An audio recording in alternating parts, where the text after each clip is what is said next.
پاکستان کی تشکیل 14 اگست 1947 میں ہوئی تھی، جب برطانوی راج سے آزاد ہو کر دو حصوں میں تقسیم ہوا: مشرقی پاکستان، جو بعد میں بنگلہ دیش بن گیا، اور غربی پاکستان، جو بعد میں صوبہ پنجاب، سندھ، بلوچستان، خیبر پختونخوا اور گلگت بالتستان پاکستان بن گئے۔ قومی اسم پاکستان کا طرح خود زمینی حاکمیت کے خواہاں خواہ بشناس تھا، جو اللہ آباد کنو نسل میں توصیف کی گئی تھی۔ پاکستان کے قائد اعظم محمد علی جناح تھے، جنہوں نے مسلمانوں کی خاصی مسلم لیگ کا قیام کیا اور آزادی کی مذہبی تنظیم پاکستان مسلم لیگ کے رہنما بنے۔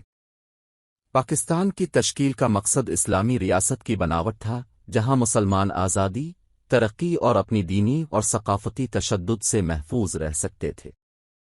پاکستان کی تاریخ میں کچھ بڑے واقعات شامل ہیں، جیسے کہ ہندوستان کی تقسیم، جنوبی افریقہ سے الگ ہو کر بنگلہ دیش کی تشکیل، انڈو پاک برصغیر کشمیریوں کی جدوجہد، افغانستان کے 7 سالہ سوچی معاملے پر پاکستان کی جانب سے مدد، اور بمبے اور لاہور میں دہشت گردی حملوں جیسے واقعات۔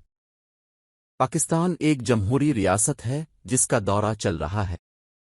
اس کا نظام حکومت پارلیمانی ہے، جس میں صدر کو ریاست اور وزیر اعظم کو سیاسی اختیارات حاصل ہیں۔